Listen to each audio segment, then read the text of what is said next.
Halo, selamat petang sahabat semua. Hari ni Erik nak masak sayur kacang bendi. Okey, ni kacang bendi. Nanti kita hiris nipis ya. Ini dia kita punya kacang bendi. Kita dah iris, nanti kita masak dia. Kat sini Erik gunakan bawang merah dengan bawang putih sahaja. Bahan ni kita tumis. Okey, mula-mula sekali kita masukkan minyak masak. Kita tak payah pakai banyak sangat, kita pakai banyak ni pun cukup lah. Okey, minyak pun dah panas. Kita masukkan bahan-bahan tadi.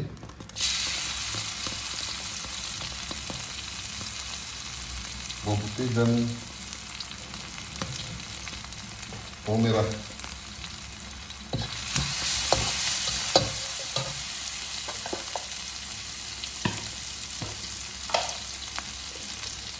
Masukkan sedikit ikan bilis.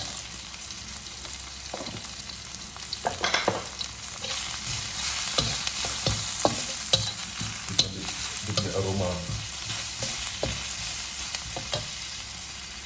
Jadi kita masukkan kita punya kacang bendi.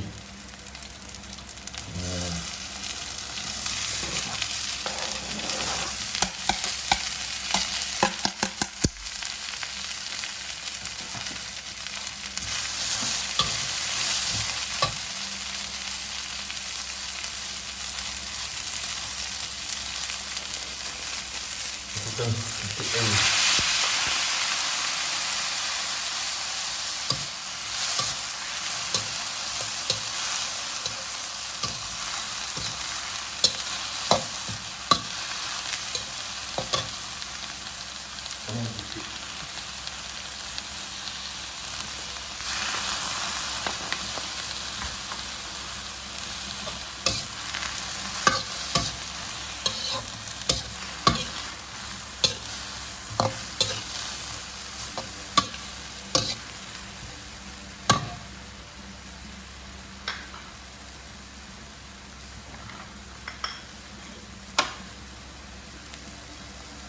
Masukkan sedikit garam.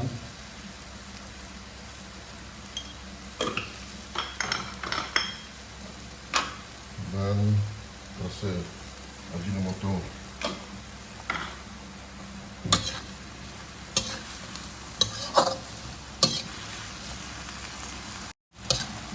Okey, kita punya kacang bendi kita masak.